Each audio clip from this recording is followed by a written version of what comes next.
Vrai. Mais par moments, on devrait se demander si l'on fait partie de la solution ou des problèmes posés. À vrai dire, j'aurais aimé avoir des réponses toutes simples aux questionnements qui résonnent dans les têtes des milliers d'enfants innocents de mon pays. Ces milliers d'enfants qui se retrouvent piégés dans les méandres de la politique. Mais ces réponses, je ne les ai pas. Je ne les ai pas pour la simple et bonne raison que l'unique réponse raisonnable et responsable, c'est de ramener ces enfants dans leur salle de classe. Il paraît que le droit à l'éducation est un droit fondamental consacré par la Constitution de notre République. Vrai. Mais est-ce pour autant dire que ceux qui ont la noble charge d'assurer cette éducation dans les écoles, ils perdent tous leurs droits? Pas vrai.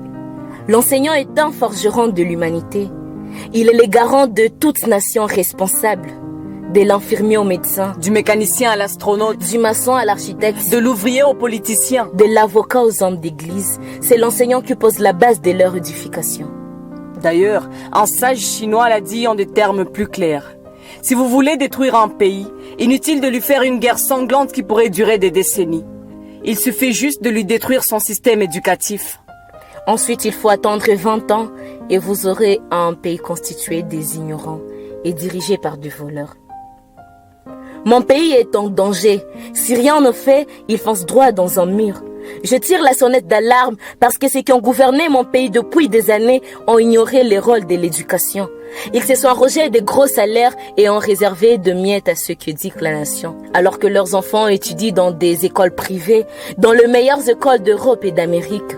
Les enfants de pauvres citoyens conjuguent avec la grève et la médiocrité qui règnent en maître dans notre République.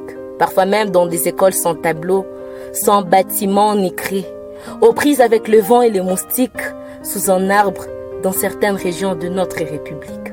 S'agissant de la grève, réaffirmons que ce n'est pas un crime, mais bien un droit. Mieux encore, c'est un cri de détresse d'un travailleur qui réclame à son employeur l'amélioration de ses conditions salariales et de travail. Dans le cas d'espèce, cet employeur, c'est l'État. On ne se moque pas de celui qui souffre, on n'intimide pas celui qui exerce ses droits. Notre pays se meurt au vu et au su de chacun d'entre nous dans une indifférence coupable. Sommes-nous tous victimes ou complices? Dans tous les cas, notre monde s'effondre. Mais comme Martin Luther King, moi aussi j'en rêve. Je rêve qu'un jour mes concitoyens se dressent comme un seul homme et disent non à la destruction de notre système éducatif. Je rêve qu'un jour l'enseignant reprenne sa place, celle d'un guide, celle d'un phare qui éclaire. Cette voix, elle n'est pas dissonante, elle est rassurante. C'est la voix de la raison.